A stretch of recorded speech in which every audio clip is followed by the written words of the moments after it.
January 1940. Manchuria. The land lay buried under a sheath of ice and silence. The wind coming off the Songhua River cut through the rows of wooden barracks at the edge of Harbin, rattling tin roofs and barbed wire alike. A single plume of smoke rose from a distant chimney, steady, deliberate, industrial. Beneath it, the compound at Pingfang stirred awake.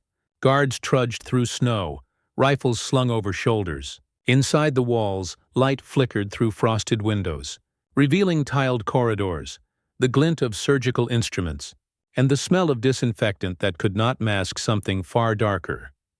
A train screeched to a halt beyond the compound siding, wagons sealed tight. Men in white coats emerged, clipboards in hand, marking numbers into logbooks, stamped Epidemic Prevention and Water Supply Unit. To the outside world, it sounded like sanitation. Inside, it meant experimentation. Beneath the frost and the flag of empire, a secret was being perfected, one that would stain the conscience of history. What appeared to be science was becoming a weapon. The story of Unit 731 begins long before the gates of Pingfang ever closed. It starts in 1931, when Japan's Kwantung Army staged the Mukden Incident, a small explosion on a railway line that became the pretext for invasion. Within months, Japanese troops swept through Manchuria, proclaiming a new puppet state. Manchukuo, a vision of imperial order governed by military ambition and colonial experimentation. It was a world built on control, and within it, medicine, science, and the military would converge under the same command. Among those drawn into this new frontier was a young, ambitious army doctor named Shirō Ishii. Educated at Kyoto Imperial University, Ishii possessed a sharp intellect and an even sharper sense of purpose. He saw in biology the future of warfare, invisible, efficient, and devastating. To his superiors, he promised a weapon that could cripple armies and nations without expending bullets or shells. Japan, already seeking ways to assert dominance across Asia, found in Ishii's vision both innovation and opportunity. By 1932, Ishii was appointed to lead what was officially called the Epidemic Prevention and Water Purification Department of the Kwantung Army. What began as an innocent-sounding laboratory soon evolved into something far more sinister. In the early years, Ishii and his researchers operated out of a smaller installation known as Zhongma Fortress near Beiyinhe. It was here that human experimentation first took root, a test site hidden behind high walls and guarded gates. But secrecy faltered. A prisoner escape in 1934 exposed the existence of the facility, forcing Ishii to relocate. By 1936, construction began on a new compound south of Harbin, codenamed Unit 731. The new base at Pingfang was massive, over 6 square kilometers of laboratories, workshops, barracks, crematoria, and prison blocks. A private rail line linked it directly to Harbin, ensuring constant supply and discreet transport. From above, it looked like any industrial complex. Inside, it was a labyrinth of glass tanks, autopsy tables, and pathogen cultures. Steam hissed through pipes day and night. The hum of generators never ceased. To the outside world, the project's mission remained epidemic prevention. To those inside, it was the breeding ground of disease as a weapon. Researchers began referring to test subjects with the code word Maruta, logs. The term stripped away identity, reducing humans to data points in Ishii's pursuit of military efficiency. Chinese prisoners, political detainees, and sometimes Russian or Korean captives were transferred in, never to be seen again. Each experiment was logged in precise, clinical handwriting, often followed by a single word: completed. By the late 1930s, Japan's invasion of China had intensified.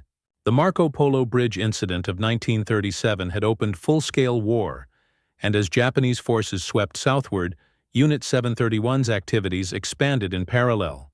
Captured civilians and soldiers from occupied regions were transported to Pingfang for field studies. Diseases such as plague, anthrax, cholera, and typhoid were cultured in vast quantities. Researchers dissected infected subjects while they were still alive to record the exact progression of symptoms. This was not the chaotic cruelty of a battlefield. It was the meticulous violence of science turned inward. Every test was timed, every variable controlled. Ishii's men believed they were advancing medical knowledge for the empire. In reality, they were manufacturing death with precision.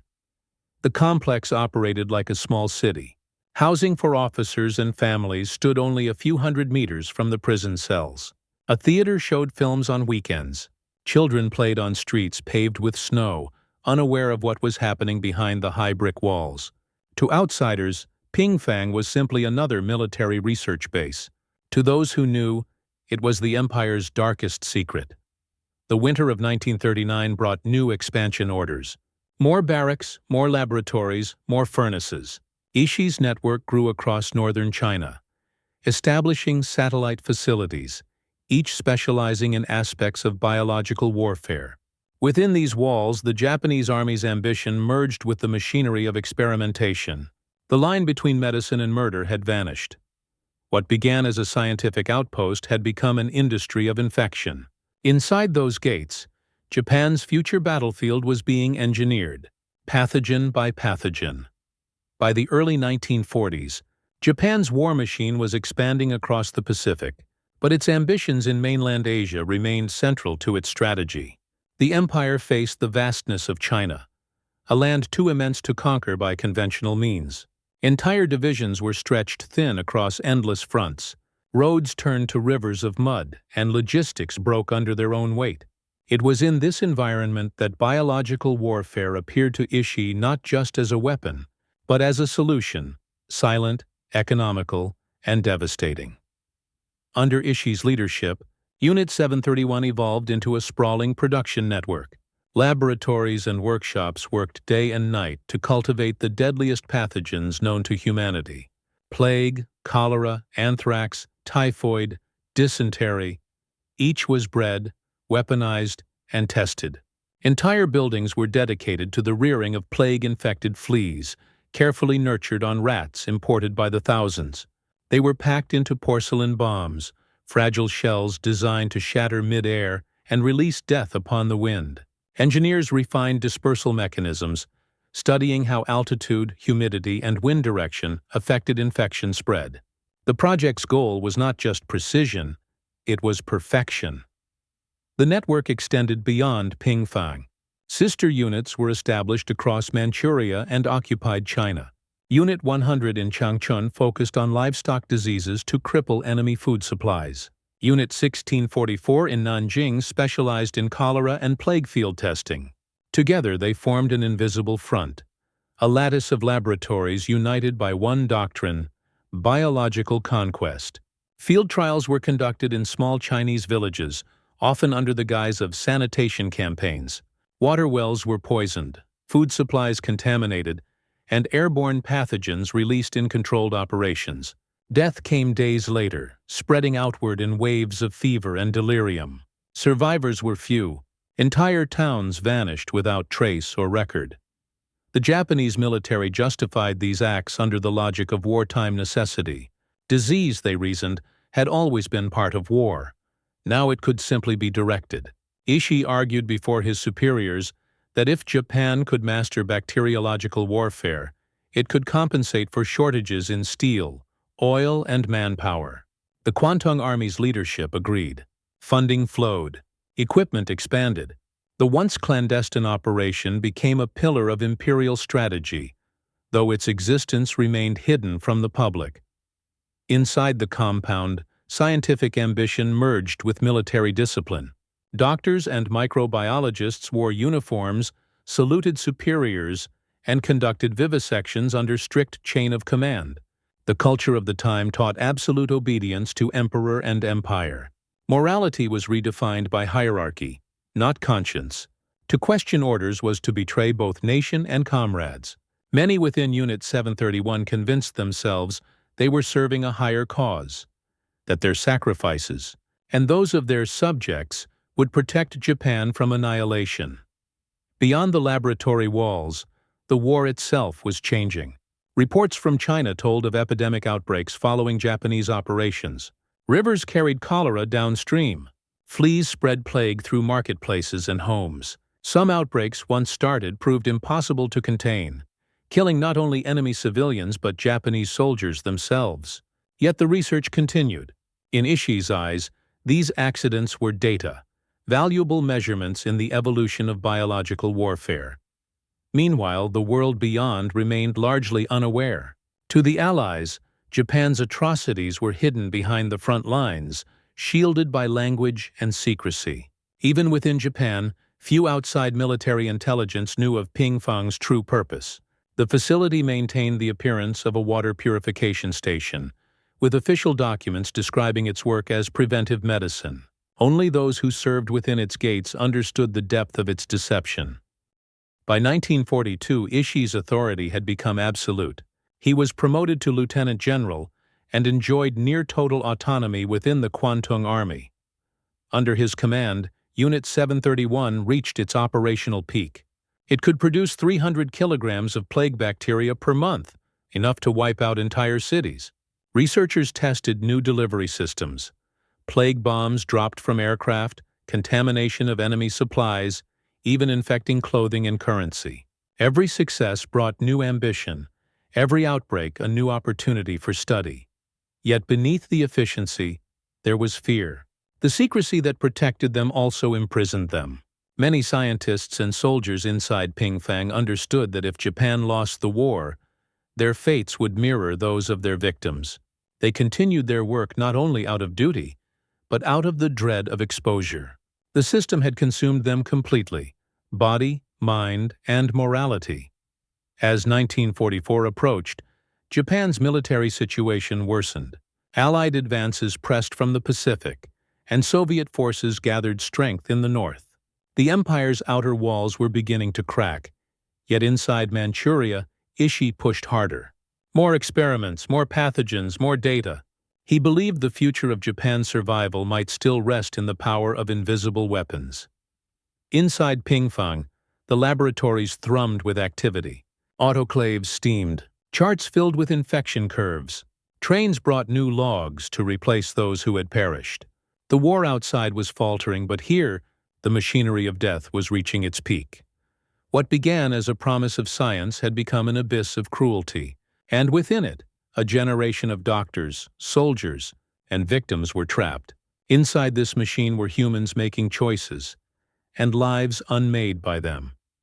Every atrocity has layers of intent, obedience, and silence.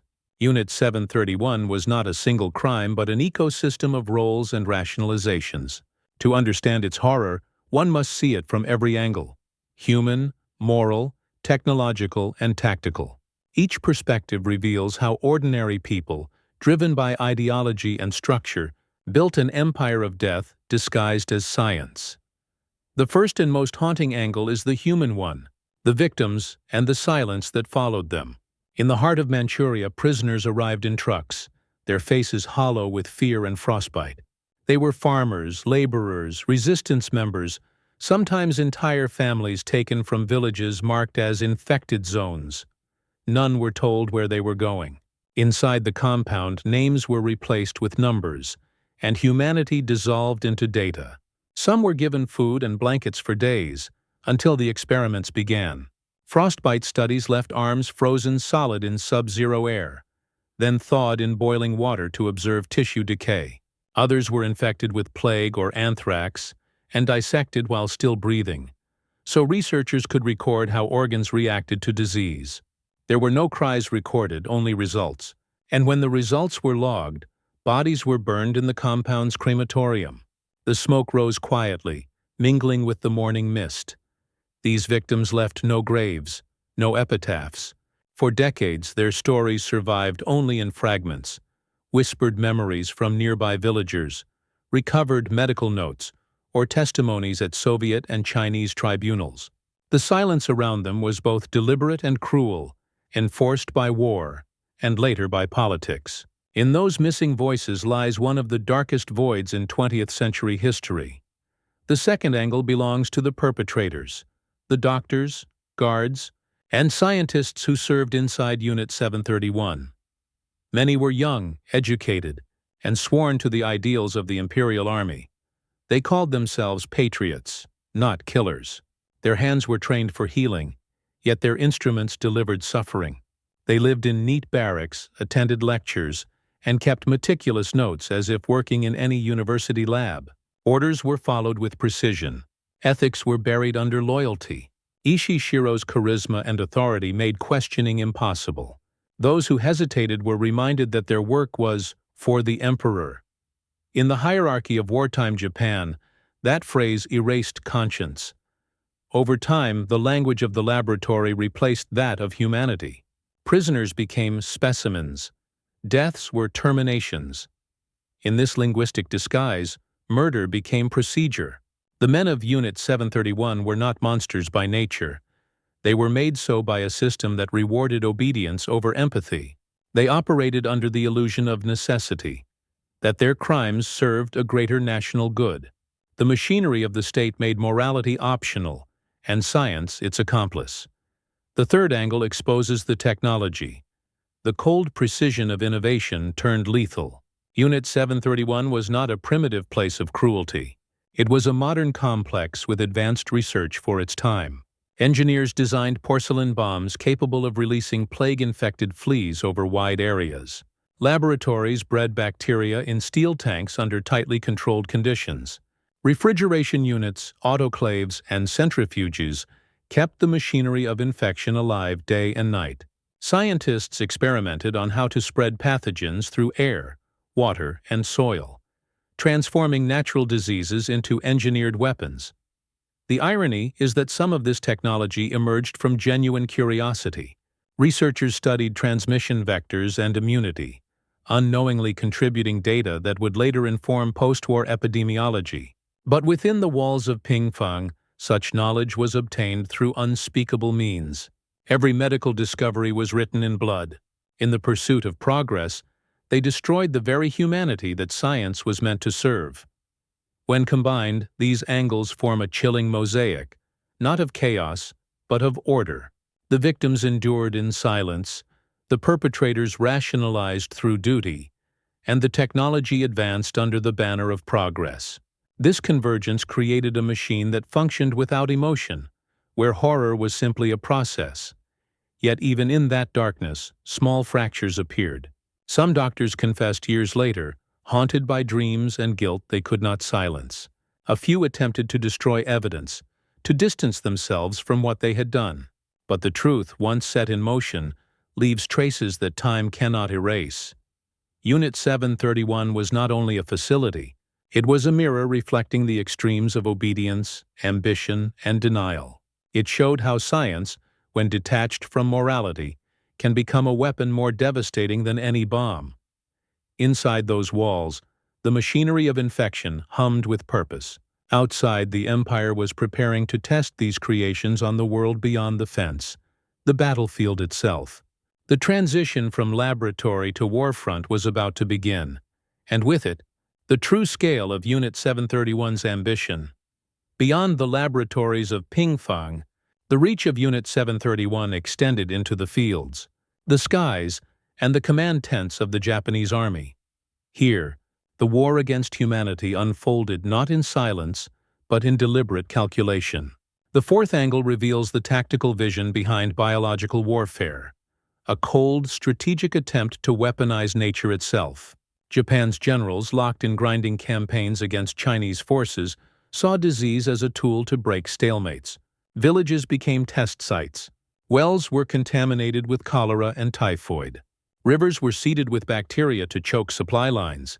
Entire provinces were turned into unmarked laboratories. Reports from the field described outbreaks that crippled both armies and civilians alike. In 1940, plague-infected fleas were dropped over the city of Ningbo, sparking an epidemic that spread through homes and markets. In 1942, operations across Zhejiang and Hunan unleashed cholera into rivers, claiming tens of thousands of lives. The tactics were ruthless in their simplicity. Disease required no ammunition, no fuel, and no mercy. Japan's strategists hoped to use it as a weapon of demoralization, turning fear itself into a form of control. But the chaos they unleashed often defied calculation. Pathogens did not recognize uniforms or allegiances. Infection consumed without discrimination. Japanese soldiers themselves fell ill by the hundreds, casualties of their own creation. Behind these field campaigns stood the architects of ambition, the leaders who authorized, protected, and expanded the program. At the center was Lieutenant General Shirō Ishii, the visionary and manipulator whose influence reached from laboratory benches to Tokyo's military councils. He surrounded himself with loyal officers and scientists, building a structure of secrecy bound by both fear and privilege. Ishii's brilliance was matched only by his ability to survive, through charm, arrogance, and manipulation of power. He convinced superiors that his research would grant Japan an unbeatable advantage, presenting his projects in sanitized reports that spoke of preventive medicine and vector studies. Few questioned the euphemisms. Fewer wanted to know the truth. Beneath Ishii stood a hierarchy of officers who treated scientific discovery as a weaponized art. Promotions, honors, and resources flowed through the ranks of the Epidemic Prevention Department. Inside that system, moral hesitation became career suicide. Orders were absolute and results were rewarded. The imperial chain of command ensured that responsibility dissolved upward. No single man carried full blame, yet all participated. It was an empire of complicity, fortified by bureaucracy and ideology. The sixth angle is the enemy and memory. For Japan's victims, the end of the war did not bring the end of suffering. The disease outbreaks, the forced experiments, the disappearances, all left wounds that outlasted the empire. Chinese peasants, who survived infection, bore scars both physical and invisible. Soviet investigators, upon entering Manchuria in 1945, found fragments of documents, shattered equipment, and a stench that lingered in the frozen ground. They uncovered burned records, scattered bones, and test chambers still stained with chemicals. To them, it was evidence of a crime beyond the boundaries of war. The first testimonies came from those who had lived in nearby villages. Farmers described smoke that never stopped rising from the compound, trucks arriving by night, and guards who warned them never to approach the fences. After the Soviet invasion, these stories became part of the tribunals held in Khabarovsk in 1949, where former members of Unit 731 confessed to acts that stunned the world.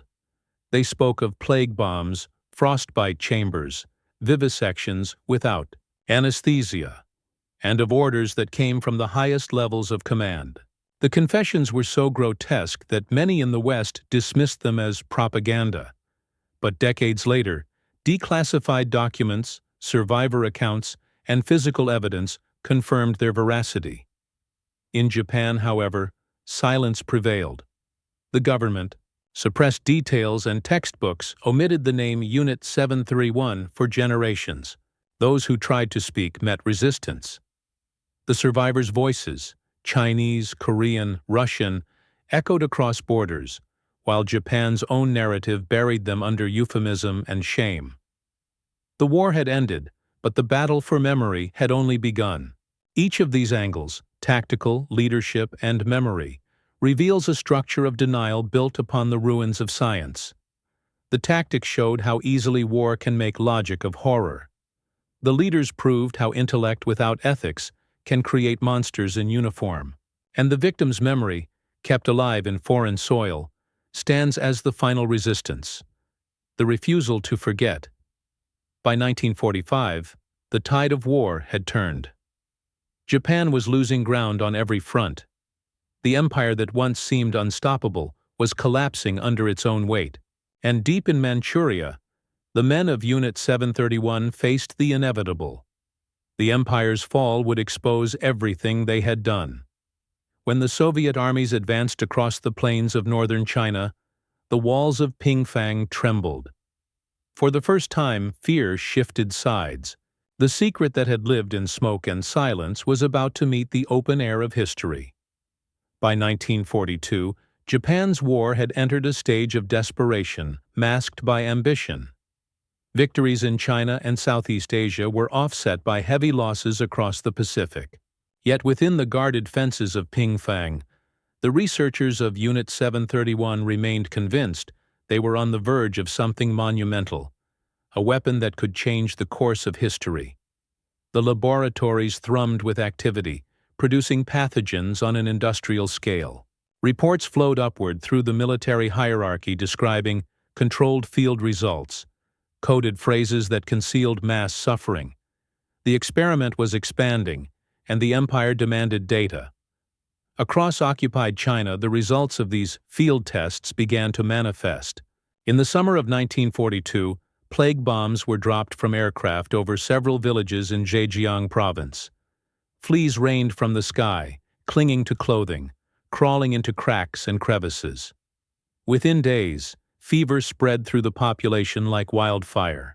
The infected stumbled through narrow streets, delirious, their skin marked with dark swellings.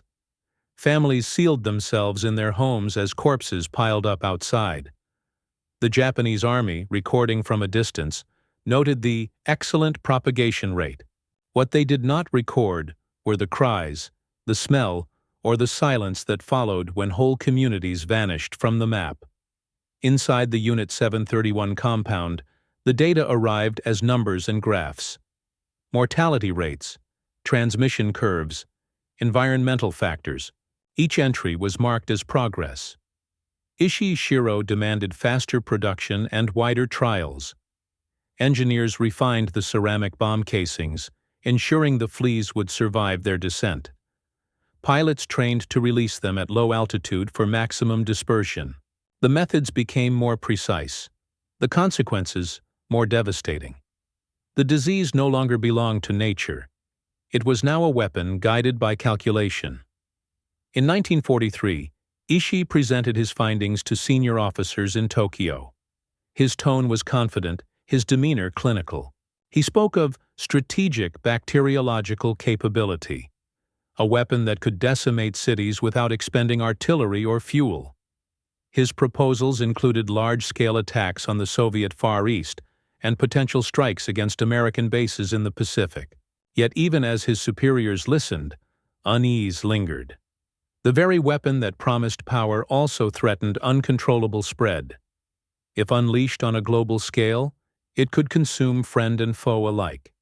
Still, Ishii's ambitions grew. He ordered the construction of larger bacterial production vats and the expansion of flea-rearing facilities. He envisioned plague bombs carried by long-range aircraft, capable of reaching targets thousands of kilometers away. His rhetoric blended scientific triumph with patriotic zeal. To his subordinates, he was both visionary and tyrant, a man who believed he served destiny. The war outside, however, was turning against Japan. Allied forces were reclaiming territories once held by the empire. American bombing raids struck cities with growing intensity. Food and medical supplies dwindled. Yet even as the empire's foundation cracked, Unit 731 pressed on. Ishii argued that Japan's salvation might still come through biological superiority, a weapon so terrifying it could force surrender without a single bullet. That same year, plague outbreaks erupted near the Chinese cities of Changde and Yunnan.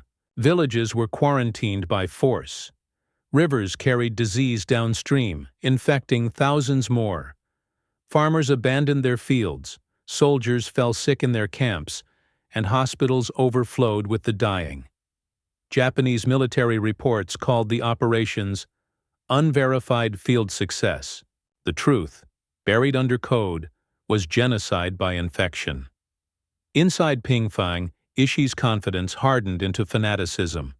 He authorized further human trials to test new strains of bacteria. Prisoners were deliberately infected, their progress charted hour by hour. Some were exposed to mixed infections to study interaction effects. Others were placed in gas chambers filled with aerosolized anthrax or plague spores. In every test, the objective was control, of nature, of life, of death. But as the experiments grew in scale, even Ishii's control began to falter. By 1944, the numbers in his reports began to reflect instability, failed batches, accidental contamination, unpredictable mutation. The bacteria that had once obeyed now defied pattern. Technicians fell ill. Guards showed symptoms. The walls of secrecy could contain neither truth nor disease forever. The invisible weapon had begun to strike inward. In Tokyo, High Command's faith in the program wavered. Japan's defeats at Saipan and Leyte Gulf made biological research seem irrelevant to the immediate crisis. Yet Ishii continued to push, convinced that a demonstration of his weapon could still alter Japan's fate. He proposed using plague bombs against advancing Soviet forces, or even against civilian populations to slow Allied momentum. But his superiors hesitated. The empire's desperation had reached a point where victory no longer mattered. Only survival did. Outside, the world was closing in. American submarines cut supply lines, and Soviet armies gathered across the northern border. The once isolated fortress of Pingfang now stood exposed, its secret slowly eroding under the weight of inevitability. Inside, furnaces burned day and night, not to heat the laboratories, but to destroy documents and remains. Ishii sensed the approaching storm. What had begun as confidence was turning into panic. Orders were issued to increase security, to erase evidence, to prepare for evacuation. The hum of generators that once symbolized progress now echoed dread through the halls. The same men who had once spoken of purity of science now whispered of guilt and judgment. In the summer heat of 1945, the air above Manchuria grew heavy with expectation. From the east came news of Hiroshima and Nagasaki, two flashes of destruction that rendered all other weapons obsolete. And from the west, Soviet tanks rolled across the border. In Pingfang, the era of secrecy was ending. August 1945. The empire was collapsing. Soviet forces had begun their massive invasion of Manchuria, cutting through the Kwantung army with overwhelming force. In the path of their advance lay the city of Harbin, and with it, the hidden fortress of Unit 731. Inside the compound, panic replaced procedure. The once meticulous records were now being burned in haste. Flames poured from furnaces as clerks fed them endless stacks of files, each page containing years of secrets, names, numbers, experiments. The smoke carried the evidence of crimes the world had not yet seen. Shirō Ishii, now a lieutenant general, gathered his senior officers in a final meeting. His voice, once full of ambition, trembled with urgency. The Soviets were days away, and orders from Tokyo were clear. No trace of the program must remain. The compound must disappear, and every log, every prisoner, must be eliminated. Guards moved from cell to cell, executing captives to ensure silence. The gunfire echoed through the compound's corridors, muffled only by the roar of burning paper and gasoline. As the Soviets approached, Ishii ordered the destruction of laboratories, autopsy rooms, and storage chambers. Explosives were planted in key buildings, set to detonate as the Japanese retreated. The crematorium blazed for hours, filling the sky with dark, oily smoke that could be seen from miles away. The empire's science of death was erasing itself, but not everything could be destroyed.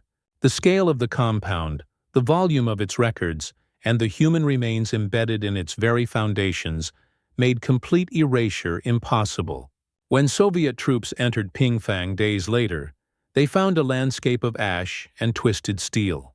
Glass jars shattered across laboratory floors, some still containing remnants of preserved organs. In the charred remains of one office, investigators discovered half-burned files, lists of experiments marked by serial numbers instead of names. In one storage area they found the skeletons of prisoners too hastily buried to hide. The silence that followed was overwhelming. For more than a decade, the secrets of Unit 731 had been sealed behind its walls. Now the wind carried whispers through corridors where only death had spoken before. Soviet investigators began collecting what little evidence remained, piecing together fragments of testimony from captured Japanese soldiers. What emerged was almost beyond comprehension. Systematic human experimentation, deliberate infection, vivisections without anesthesia. and mass killings disguised as medical research.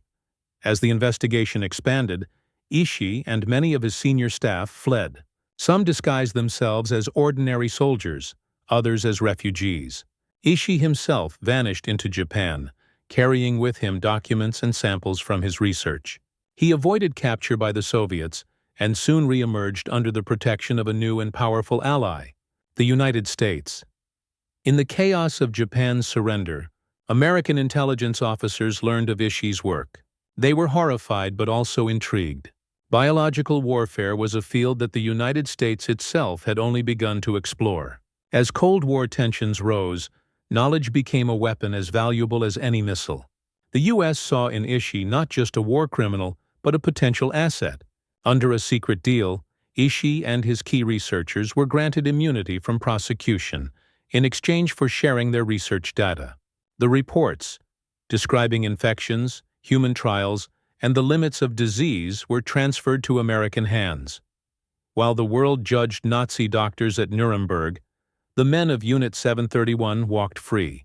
Ishii retired quietly, living under an assumed name in Tokyo, untried and unpunished.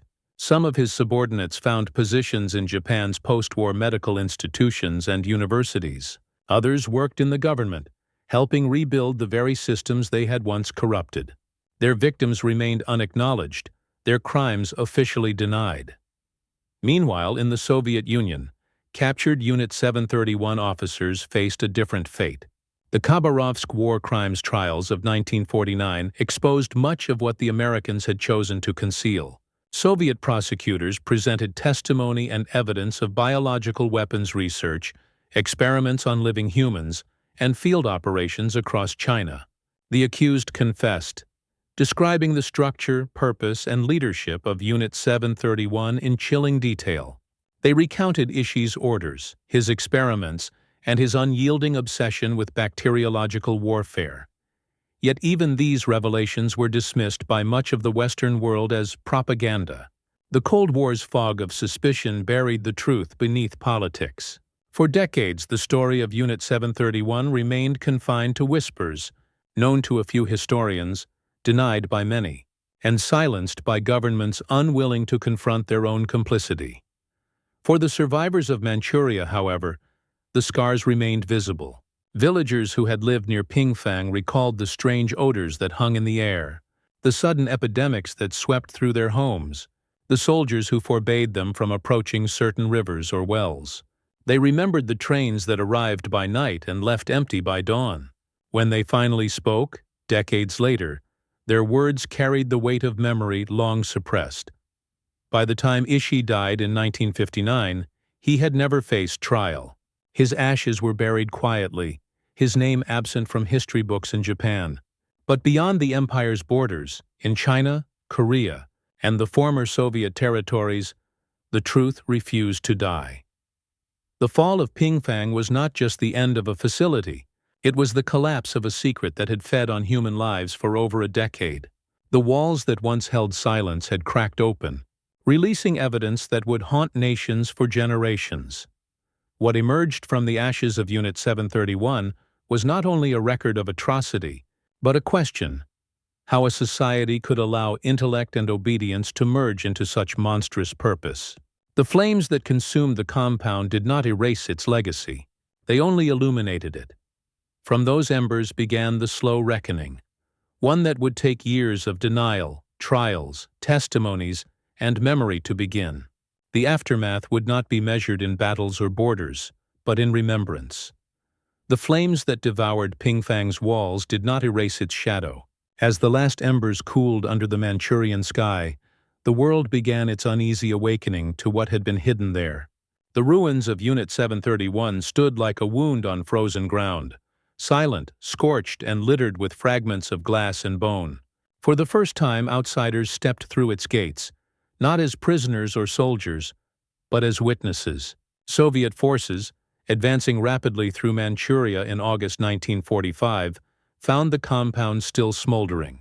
In the wreckage, they uncovered surgical tables, scorched autopsy records, and steel vats once used to breed bacteria by the ton. The magnitude of what they saw stunned even hardened officers. As they pieced together the remains, captured Japanese soldiers began to talk. Some spoke from guilt, others from fear. They described experiments so systematic that they seemed beyond imagination. Frostbite trials on live prisoners, vivisections without anesthesia, injections of anthrax, cholera, and plague to measure immunity. The Soviets soon realized they were not standing in the aftermath of war. They were standing inside a factory of death, a place where science had been twisted into a mechanism of genocide. The following years brought the first attempts at justice. In 1949, the Soviet Union held the Khabarovsk war crimes trials, a proceeding that exposed the truth to the world. 12 senior Japanese officers and scientists confessed to their involvement in human experimentation and biological weapons research. They named Units 731, 100, and 1644.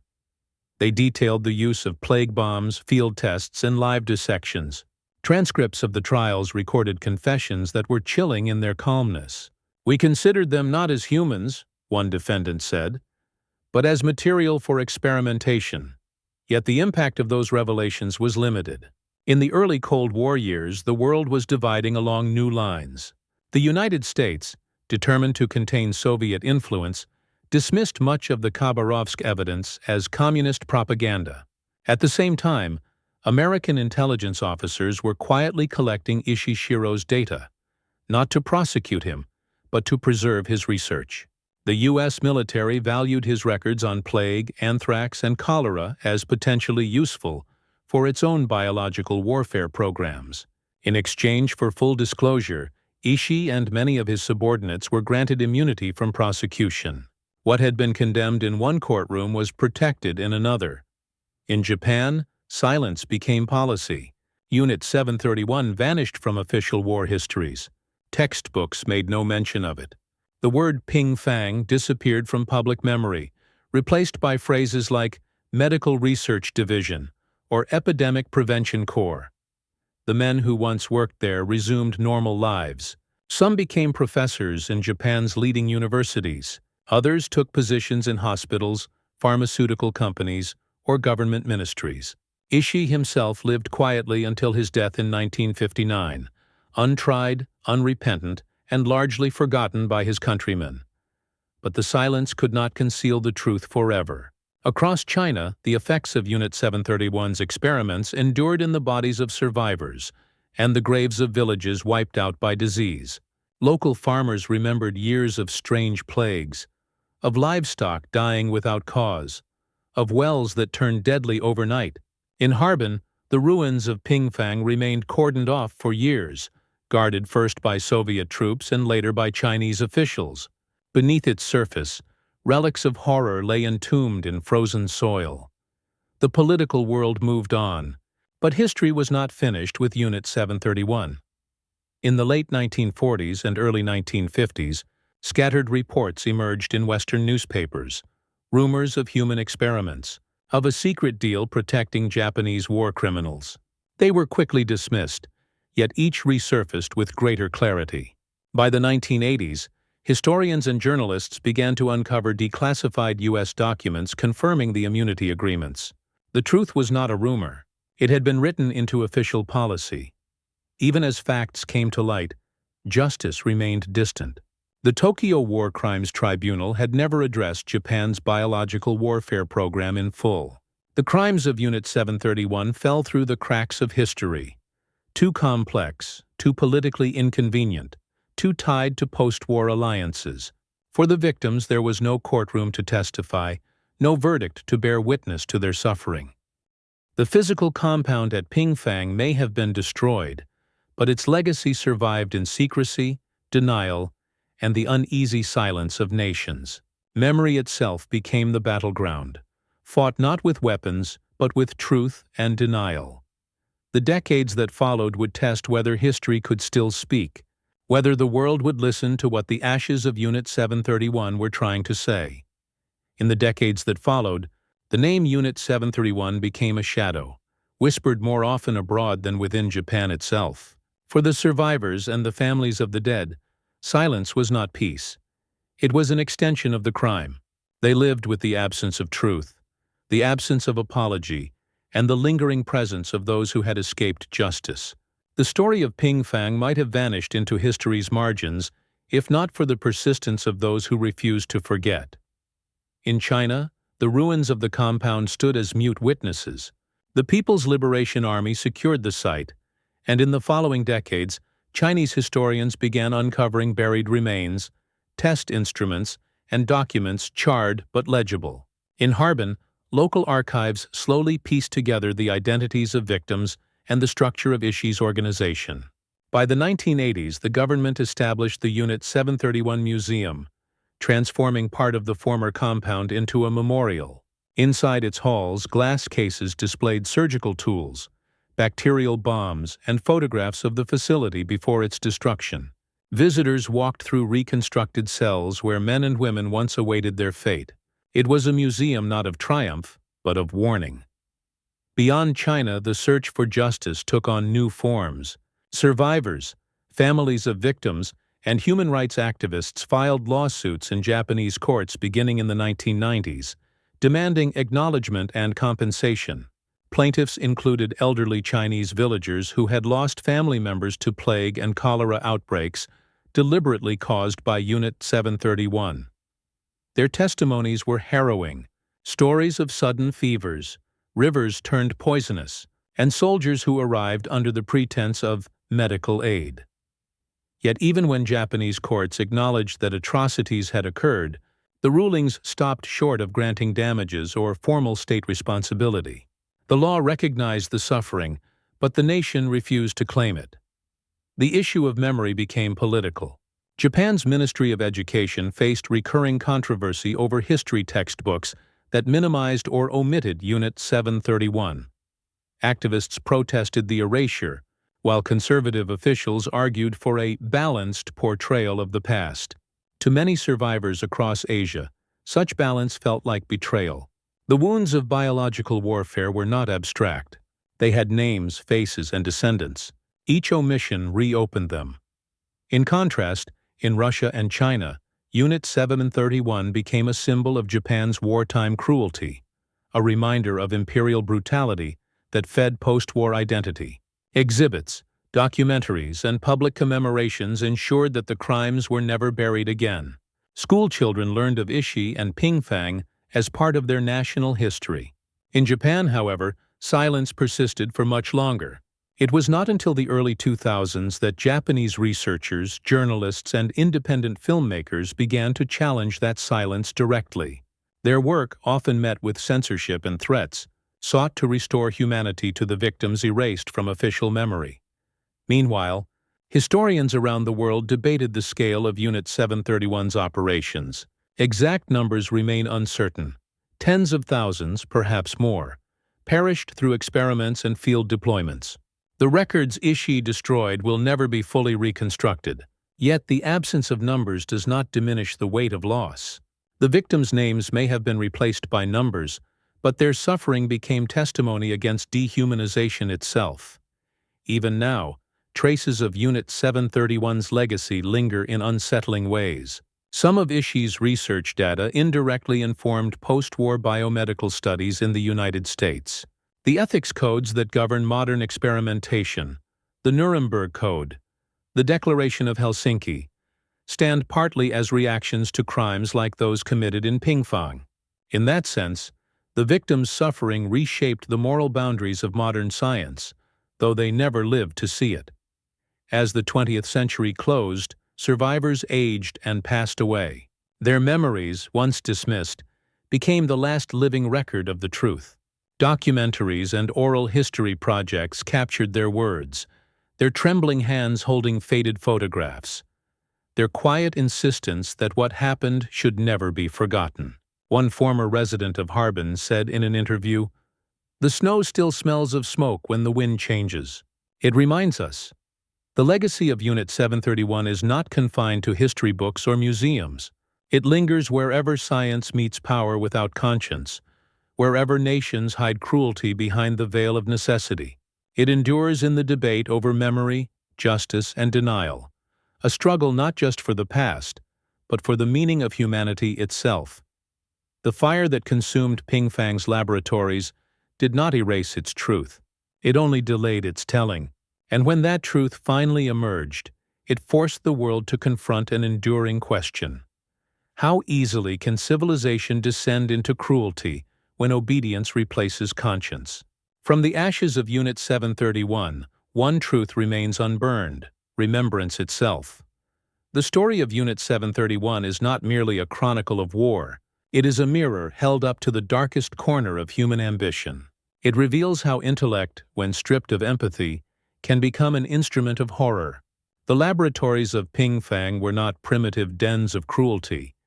They were centers of scientific precision, staffed by men who once took the same oaths as physicians and scholars across the world. What corrupted them was not ignorance, but purpose. They believed they were serving their nation, defending their emperor, advancing knowledge. In that belief, they destroyed everything that gave their professions meaning. History often seeks comfort in distance, to see such crimes as the work of monsters, of others. But Unit 731 teaches the opposite. Its perpetrators were educated, disciplined, and patriotic. They did not act from chaos but from structure. They worked inside a system that made cruelty logical and morality expendable. In their laboratories, human suffering became data. Compassion became weakness. This was not madness.